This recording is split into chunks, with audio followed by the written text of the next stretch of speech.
the Fremont Podcast now has a newsletter. In the newsletter, we catch up with guests that we've interviewed in the past. We go into more depth on subjects we've covered. We talk about local Fremont events that are ongoing, and we've even included some local reporting that you can't find anywhere else, not even on the podcast. The Fremont Podcast Community Table newsletter is absolutely free. If you'd like to sign up, you can do so at thefremontpodcast.com. For me, studies were more like, yeah, I got this. It's okay. It's more boring now. I want to do something else. Because it's like you're going to the school, you're studying, you're getting grades, but it's becoming more like a monotony for me. So I told my mom I need cricket to be part of my day-to-day routine, because I'm doing whatever I can. I'm having a lot of fun, and then I can sit and study for the rest of the time. That's cool. So and that agreement was there until I was until I was in my master's.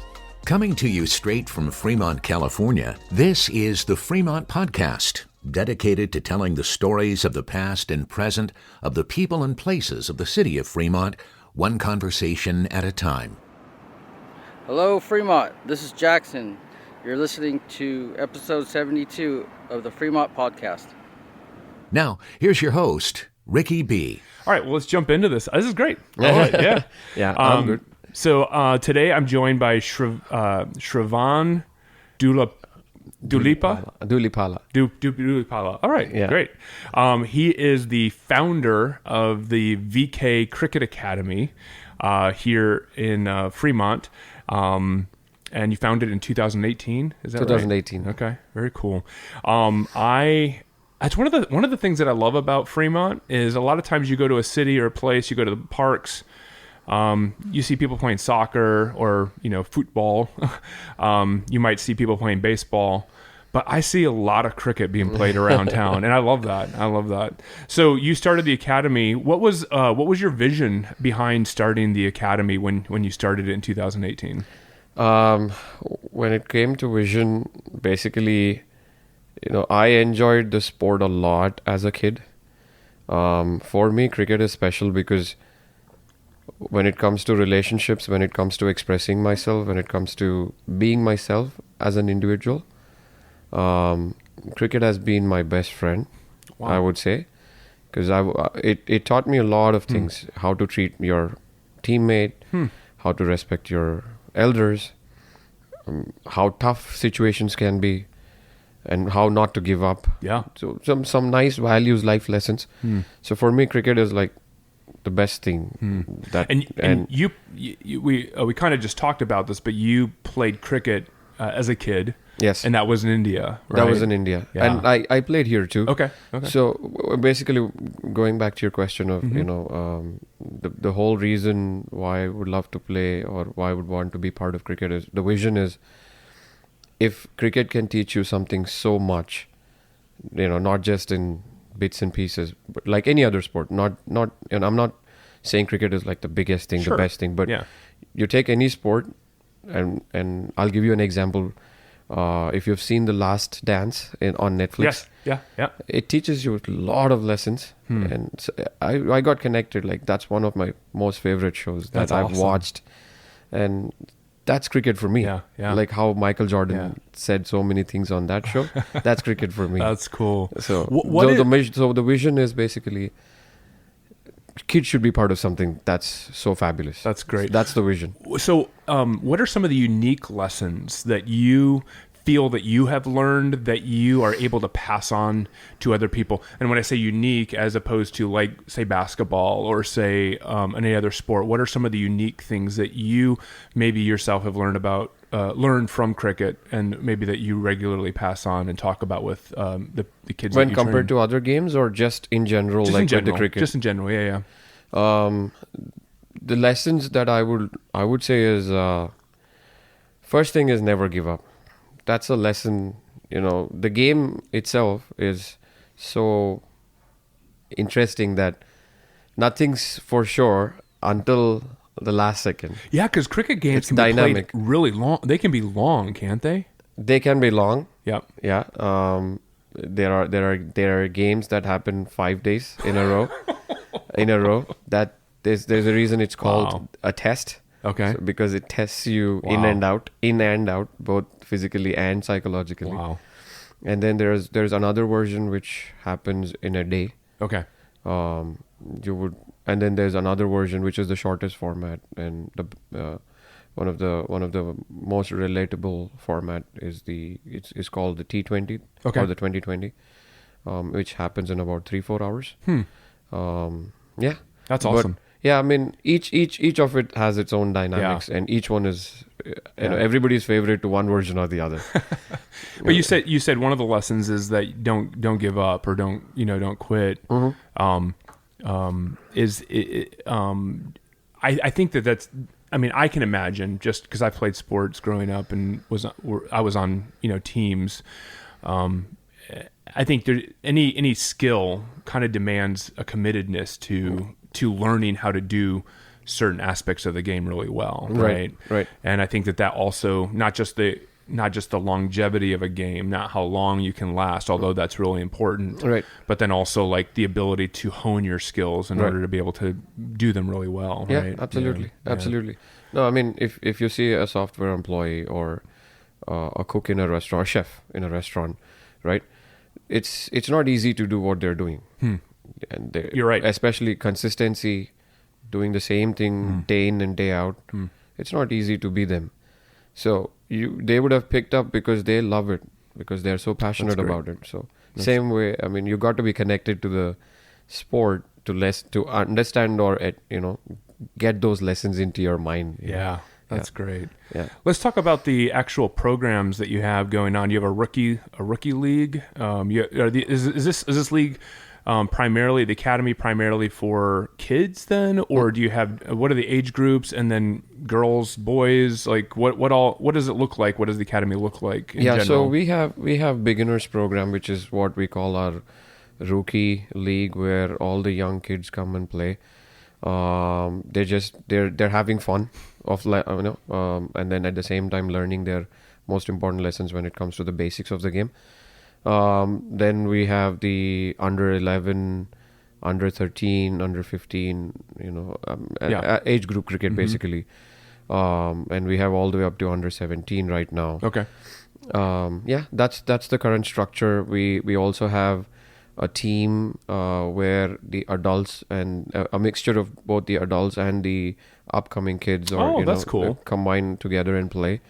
Is your goal for that league kind of to allow for parents to play with their kids, or just to kind of mix it up a little bit? Well, not really parents and kids. We do bring parents and kids together. That's how we in fact did the first year, second year like that. And the kids and the parents had fun, and the kids always wanted to defeat the parents. They're like, "Coach, help us defeat our parents." So it's that version is always there. But as the age group cricket, as the kids advance from one age group to the other, it's more the kids itself, the team-based culture, more than parents involving. But where I was going with that adult cricket is basically there's a league here in Bay Area. Okay. Where all the adults, there's a lot of teams. There are about, for example, this season there are about 81 to 83 teams, I believe. And kids also participate as part of that, 14, 15, 16, 17-year-old kids, all the way up to 19-year-old kids who are talented, who are, skillful. Yeah. They go play together, rub shoulders with some of the best players in the area and people who have moved from India like me. That's cool. Yeah. That's cool. Yeah. Well, I've only played cricket once. And so I was in Trinidad about 15 years ago, Trinidad and Tobago down in the Caribbean. And they were playing cricket all the time. I was actually at a camp there. It was just a kind of a youth camp, and I came in to be a special kind of a facilitator during that week. And they were playing cricket, and they invited me to come down and play cricket. So that was the first time. I think it's the only time I've ever played cricket. I had a lot of fun. It was good. And so one of the things for me, I tried playing baseball when I was a kid, and I actually did not like baseball primarily because I couldn't hit the ball. I play sports. I played soccer almost my whole life. I've played basketball. I played volleyball in college. But I tried playing baseball when I was a kid, and I couldn't hit the ball. One of the things I loved about cricket is that the bat's a little bit bigger, right? but also understanding like running back and forth between, are they called bases or what are they called? Yeah. So I'll compare this and make it easy to for all the listeners. So we have listeners. Right. I'm still very new to understanding cricket, so maybe you can help me understand this a little bit and help our listeners understand it a little bit. So too. I'll make it easy for the listeners. Yeah. I hope I can make it easy for the listeners. My friends used to ask me, how do you play the game? Explain us the rules. One of the funniest questions that I always came across was, weren't there 11 ways to get a batter out? How is that? Why is the game so difficult on a batter? But I'm like, guys, you know what? Actually, people call it the batter's game, to be honest with you. Oh, yeah. So the batter's favored? Yeah. I mean, if you look at the game, it's more like batters are trying to dominate and the bowlers are actually trying to, control them. Okay. Okay. That's how the fight looks like. Okay.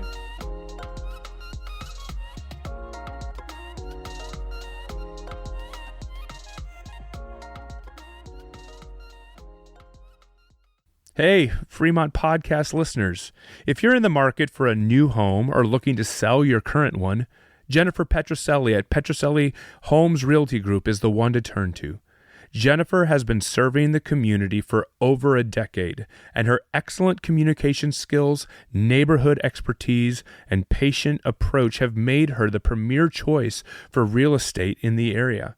Contact Jennifer Petroselli today to learn how she can help you make smart real estate decisions and achieve your home ownership goals.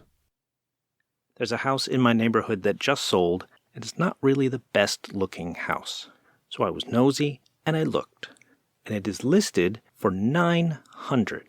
And all over the listing, it says as is, and the value is in the land, and it sold in a week, which means that's a teardown for $900. And that is not something that I understand. But what I do understand is that if I buy a house for $900 and then tear it down and build something else on top of it, I'm definitely going to have to go to the hardware store more than once. It would be nice if that hardware store was not too far away. It would be nice if that hardware store that's not too far away had excellent customer service. It would be nice if the hardware store that's not too far away and has excellent customer service has been in the community for so many decades they've probably memorized the municipal codes. Dale Hardware. It's on Thornton Avenue in Fremont, California, for any time you spend $900 on something you're going to tear down. Or, when your toilet's leaky. And now, back to our conversation. But to be honest, let me make it a little. Let me try and make it simpler. Yeah. So, if you look at the base in a baseball, I mean, the reason why I'm doing this is, if you compare two things, it's always easy to understand. Correct. Is my much perception. More familiar with baseball. So if you know baseball has a diamond. People run in this from one to the other to the other, and then they finish the run, right? But in cricket, it's called pitch, where you run back and forth. Okay. So that's the difference. So you run back and forth. So you run one direction. That's called a run. Okay. So you just got to get from one side to the other side. Go to the one side. That's a run. Okay. You do it twice or thrice. Okay. Because the field, once the ball goes out on the field, and it crosses for baseball, it's called home run. Right. So you just get one run. Okay. But that's a given for you when the ball crosses the field. So for us, until the ball crosses the field, you can run as many times as you want. Okay, so you just keep going back and forth. Yeah, until the fielder retrieves the ball and throws it back to what we call one of the fielders or the one who pitched. So we call him a pitcher in baseball. Yeah. We call him a bowler in cricket. Okay, a bowler. Yeah. Okay. So the one who receives the ball behind the batter, we call him wicket keeper. Okay. So so either end, they're throwing the ball, they receive. Until then, the batters can keep running. Okay. So that's how the game goes on. Yeah. Okay. Right. So that's the simplest way to put it. Yeah. Simple. So someone the ball is bowled, right, and then they hit it, and it goes out into the field. like baseball, if it's caught, is it an It's out? out. If it's caught, it's out. Okay. The same. And then once the ball comes back to the bowler, then the person has to stop running, or can you how do you get how do you get them out? Yeah, so basically you're trying to get to the base before the fielder can throw the ball back to the pitcher or the nearest fielder, right? Okay. So the reason is because you don't want to get out. Okay. The same way we have those 3 sticks that are on the either side of the pitch, which we call them stumps. Stumps. Okay. So if the ball hits the stumps, by the time the batter reaches to the end, right, there's a crease marking, a line. Okay. We call it crease. Okay. Which decides whether he made it or not. Okay. Basically an identification for you, visual identification. Yes. So the referee, whom we call umpire, sees those things. So the fielder, by the time he retrieves the ball and throws it back to the stumps, if the batter is not making it, that's an out. Okay. It's similar to baseball. So do they just have to hit the stump, or like with the ball, or does it have to be so you can directly hit the stumps. Okay. Or pass it to the nearest fielder and he can flip the stumps too. Gotcha. Okay. Whichever works best for them on the field. Yeah. Right. So what is the let's just say on an average, I know you said there's different versions of the game, like there's a 3 or 4 hour version, there's a 1 day version, 5-day version, whatever. Mm-hmm. So on a particular, let's say the shorter one, the 3 to 4 hours. 3 to 4 hour game.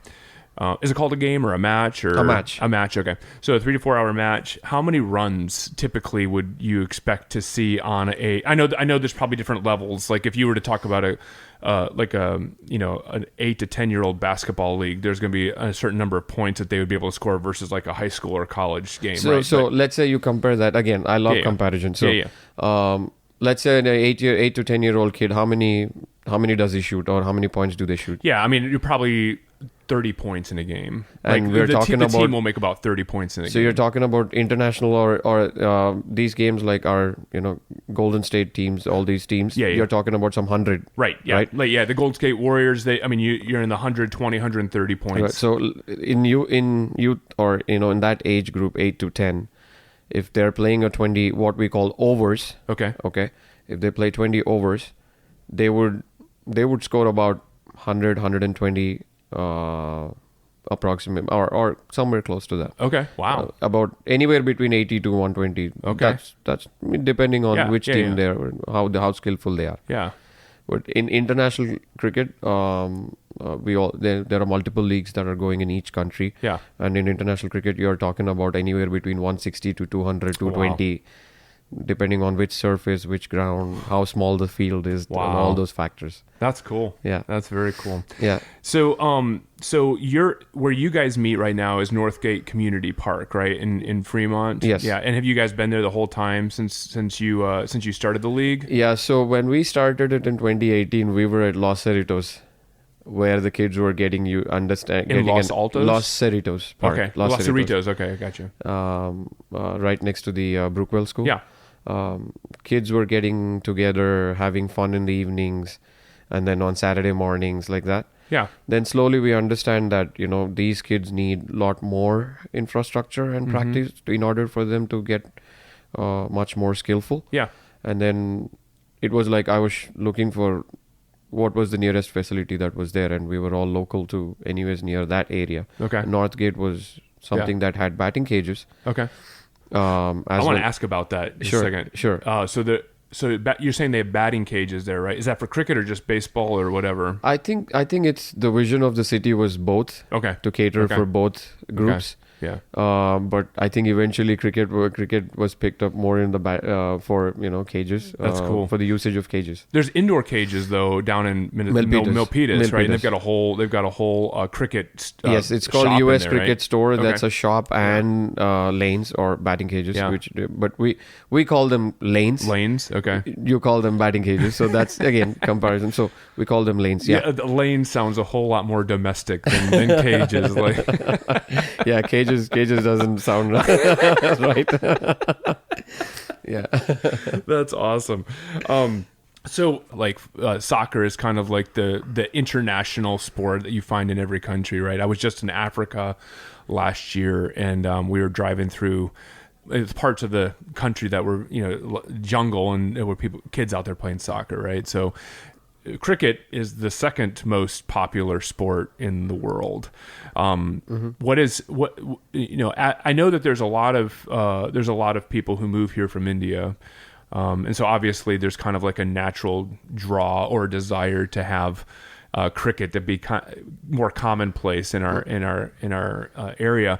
But do you find that it's growing? Like the sport of cricket is growing around here or in the United States? Because cricket's just not one that you would normally expect around in the United States. But do you feel like the sport of cricket is growing in our area? That's a very, very nice question. I would say the reason is it's not just growing, it's actually grown quite well. Since I moved to the US in 2012. The game has, I was in New Jersey where there used to be a couple of indoor facilities and there used to be academies back then already. Okay. But I'll give you a small stat information. Yeah. Right? Like I said, there's a league in Bay Area right now which got about 83 teams playing right now. This is an adult league. Adult league. 83 teams. 83 Wow. teams. But probably we're talking about in 2009-10, not 2012. Sorry, I got the number wrong. Yeah, you're fine. Yeah. So 9-10 in New Jersey area, there used to be about 39 teams playing back then across two leagues. And there was one league which had 11-12 teams. There was other league which got about 20-25 teams. Now all the states that started like that has doubled the number. I can say doubled the number. Wow. I played in Florida where there used to be 8-9 teams. Now there are about 30 teams. Wow, that's cool. Wow. In Chicago, I played there a season. I also was a umpire for half a season. There used to be about 20-25 teams, I believe. Now there are about 60 teams, if I'm not wrong. Wow. So youth cricket in these places is where growing. there used to be one or two academies, and Florida never had an academy. At least that I know of. I don't think they had an academy set up. Same thing with Chicago. Now, every state has at least one or two. And in Bay Area, when we started in 2018, there were maybe three. One in San Ramon, one in Cupertino, one in Fremont itself. There were probably three, maybe by the time we started. But now there are almost 10. Wow. That's cool. That's very cool. And even in the country itself, there's quite a bit of cricket happening where there is a U.S. national cricket team that's going in the U.S. In the U.S. Oh, wow! There is a U.S. national cricket team where players are going and playing and competing with other countries. Yeah, the team is going and playing and competing with other countries. That's awesome. Right now, they just finished what is called the Cricket World Cup qualifiers. Okay, regional qualifiers, and the U.S. cricket is on. I think they finished first or second. First, I believe, and they're now playing against the rest of the qualified countries. Wow! Yeah, wow. I'm going to ask two questions. One it kind of goes in different directions. So I just sure. The one question is just kind of like to clarify: in your leagues, do you find that the majority of the people that are participating in these leagues or in these teams are from India, or do you find, because I know there's a lot of other countries in the world that also, play cricket and it's a big sport for them as well. I mean, even like in Britain or, whatever, there's certain places that cricket's a lot more commonplace for them as well than it is, say in the United States. Right. So like, for instance, in your academy or in some of the leagues that you've played in around the country, do you find that most of the people playing and participating are from India, or do you find that they're from a lot of different countries? So there are people from different countries. Now, for example, I played what is called American College Cricket in 2011. Okay. It's basically a cricket tournament for universities or colleges in this country. When I played, I represented what the university called New Jersey Institute of Technology. Okay. And we went to the spring break national tournament in the spring break to Florida. Oh, wow. Where there is International Cricket Stadium in Fort Lauderdale. Okay. When we played there was this one team from Texas A&M. And there was this one South African guy who moved from South Africa. And there was another team that came that was half of the kids or half the players were from Britain. Okay. Another team, there were 3-4 guys from Australia. And there was one team who are all people who moved or migrated from the Caribbean. So, and if it depends on the demography. Sure. Basically, in New York, there is an academy which is basically the locals. Most of the people second generation or the first generation or second generation whose parents moved from Caribbean or African countries. That's cool. So there are people from different origins or different countries. Yeah, so a lot of it's just based on the natural demographics of the area. So here you will find a lot of Asian population. Yep. But if you go to some place like New York or Florida, you would see different. That's cool. Yeah, you would see difference. Yeah. Yeah. That's awesome. So you going back to the Cricket World Cup, right? It's actually being held in India. It's hosted by India this year, right? This year, correct. Yeah. So it's going to be in October, and it's going to end in November. That's right. That's cool. Do you have any feelings about that, or do you feel excited about that, or is that something that how does India respond to? When was the last time it was in India, and how do they respond when they come to the country? When the World Cup comes to the country, it's a celebration. It's a festival, I should say. It's a festival. Oh, okay. It's a festival because a lot of people are involved. Infrastructure, stadiums, people, audience especially.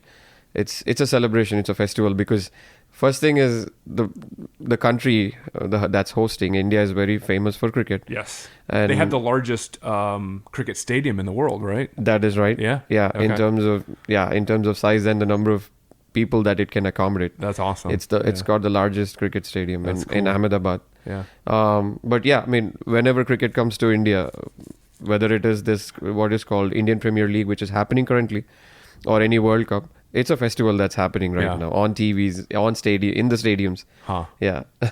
Is it likely, because you were saying there's qualifying rounds right now that the U.S. is involved in, is it likely that the U.S. would make it to the tournament? I hope so. You think so? I hope so. I really want US to get qualified and go to India and play the World Cup. That's cool. And who are the I'm asking this very ignorantly, who are the top teams in the world? Like, who are the ones that are expected to make it to the end and be the top competitors? So right now, the way cricket is happening right now, England is one of the best teams that's going around. India is one of the best teams as well. There's always this favorite. Australia is one of the favorites.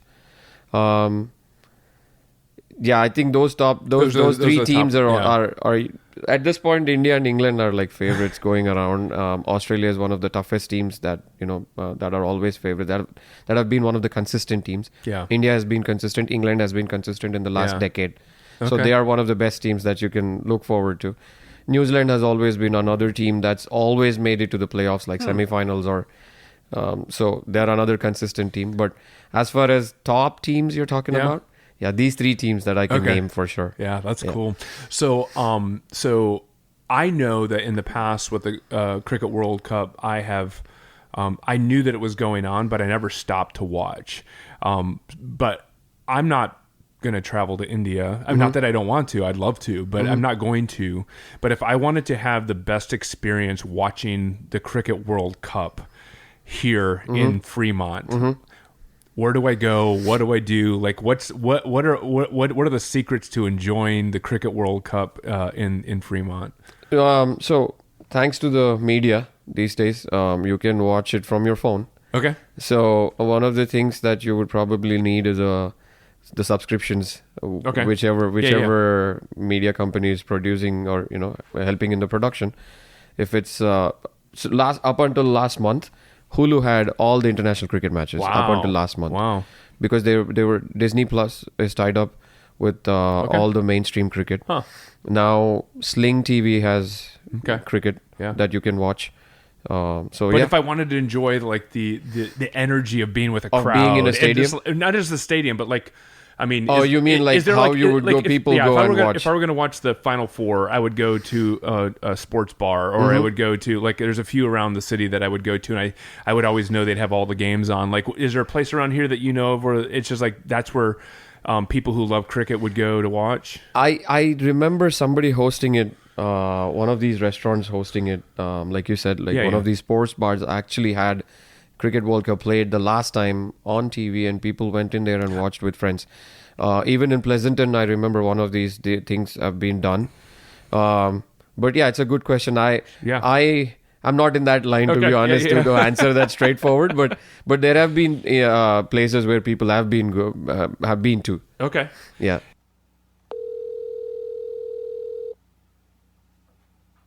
Hello, Jack's Brewing Company. How can I help you? Yes, I was wondering who is in charge of what sporting events go on the TV at what time? Who is ever behind the bar at any given moment? Okay. I was wondering about the Cricket World Cup. I do have a Fire Stick, and I pay for Willow. So if the World Cup is on Willow or it's on one of the other channels, we can definitely put it on. Okay, and so if someone wanted to, they could just go in and ask? Yep.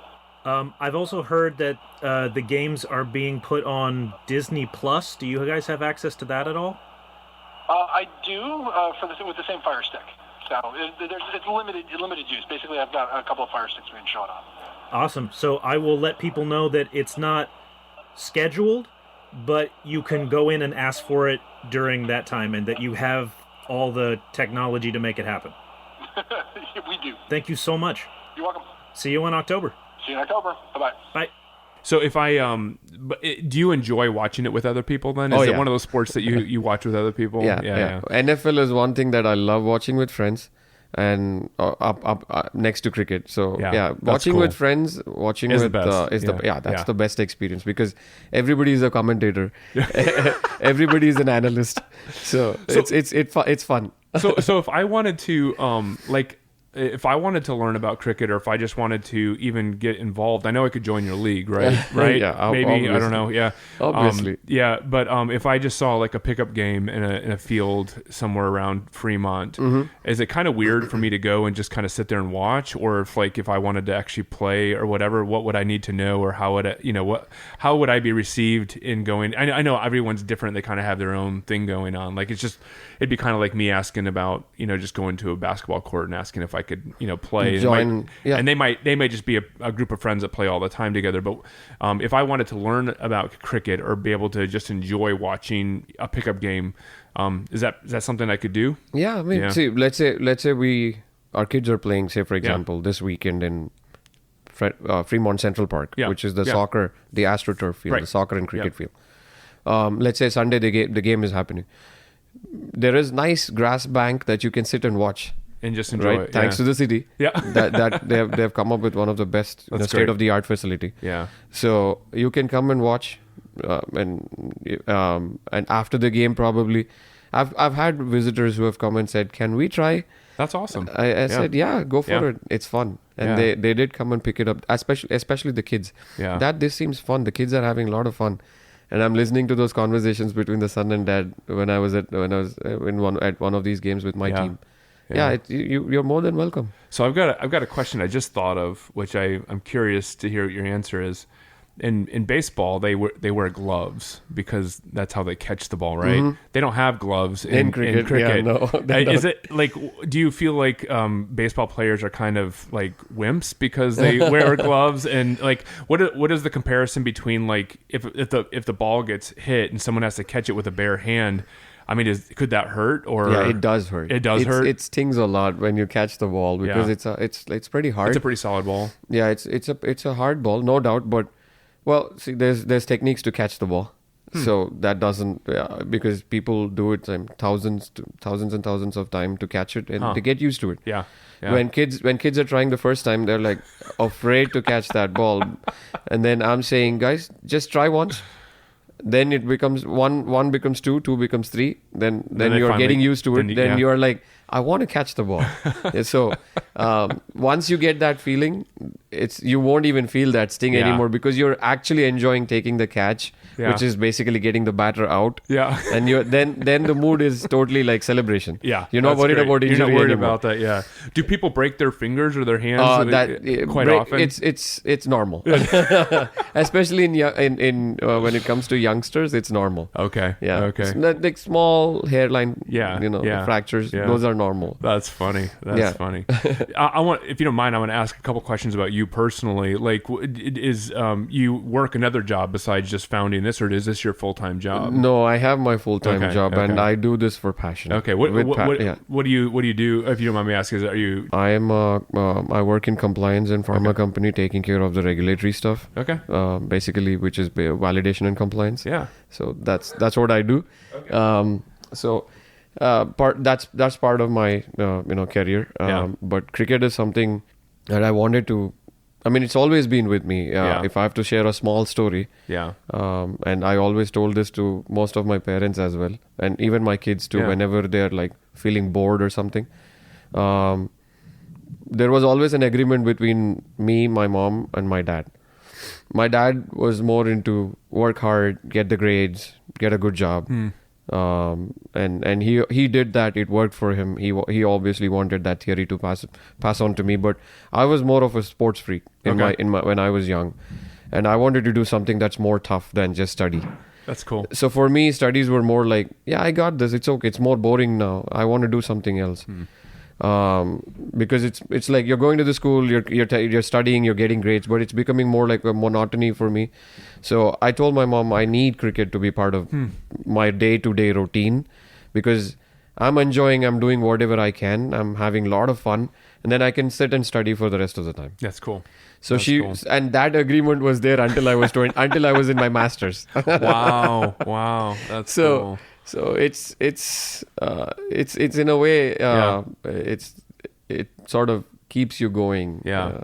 You see what I mean? Yeah, absolutely. Yeah. So you as you look forward, do you have any particular vision or a dream of what you would love to see the academy become in Fremont? Like, do you have, like, as you dream about, like, where you are now, you started in 2018, and you look forward 10 years, 15 years from now, what is it that you hope your academy, what you have done to bring cricket to Fremont, what do you envision, what do you hope that it does? When we started in 2018, I wasn't thinking of where I would be, to be honest, because I wanted to see what best I can do and who else would be interested to play this game. Because I enjoyed it as a kid, and I wanted to pass as much information and as much coaching as possible to the kids in this country, just to have fun around. What I want to see cricket become is a mainstream sport, like NFL, like NBA, like MLS, MLB. I want to see cricket become one of the mainstream sports, because anybody can try. Yeah. Sports is fun. Yeah. Anybody who wants to try sports, the first thing I always say is FUN, right? That's great. I love it. I want to continue what we started like that, which is fun. Yeah.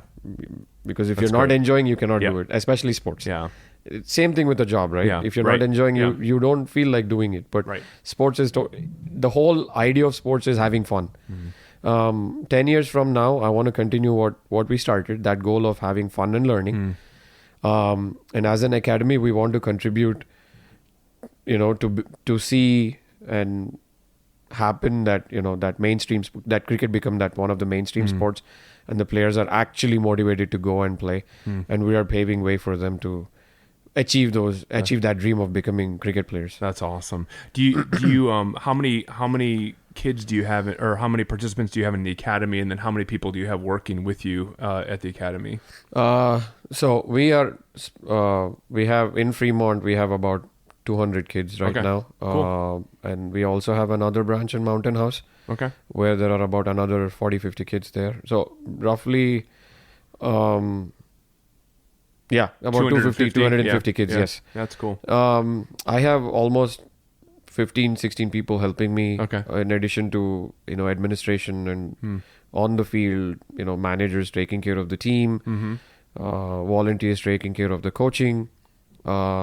And we are a non-profit organization here in Fremont. So that's great. all the funds basically is towards the facilities that we pool from all the parents. That's awesome. So we're paying it for the facilities, because that's how it works in the city. And we are renting the Northgate batting cages, or the Northgate Park Field, or Fremont Central Park. It's pretty much going to the facilities, right? So we're trying to procure as many things as possible for the kids so they can go and play. And for that, all the volunteers, including me, we're all volunteers. That's cool. Even though I am taking care of the coaching, administration, looking after all the things as a co-founder / founder. Yeah. But the volunteers included everybody. We're about 16, 17 people that are going around always. Someone or the other is with some team or the other always. That's cool. Yeah. Wow. Very cool. Well, Sravan, thank you so much for joining me on the podcast. The pleasure is mine, Ricky. Yeah, I've learned a lot, and I'm inspired. So I want to get out there and learn how to play a little bit. So You're more than welcome. Anybody, all the listeners, anybody who wants to, try the game. We are at Northgate batting cages on Mondays, Tuesdays, and Saturdays. Okay. Or you're welcome to come to Fremont Central Park on Fridays and Sundays. That's awesome. So we're around in the city. Yeah. You know whom to ask for. Sravan Dhulipala. Okay. VK Cricket Academy. There you go. And on Mondays and Tuesdays, that's in the evening? In the evening. And then Fridays and Saturdays? Fridays at Central Park is also evening. Saturdays, we're pretty much there 9 to 4 at Northgate batting cages. Wow. Different That's a lot of extra time to volunteer. That is true. Yeah. Well, thank you for joining me, and I hope this inspires more people in our city to pay attention and maybe get involved. Yeah, absolutely. The doors are open. Awesome. Thank you so much. Thank you, Ricky. Yeah. This episode was hosted and produced by Ricky B. I'm Gary Williams. Andrew Cavett is the editor. Music is provided through soundstripe.com. You can find links to our social media and other content at thefremontpodcast.com. Be sure to subscribe wherever it is that you listen so you don't miss an episode. And if you're so inclined, leave a kind review so that others can find the podcast. Join us next week on the Fremont Podcast. This is a Muggins Media Podcast.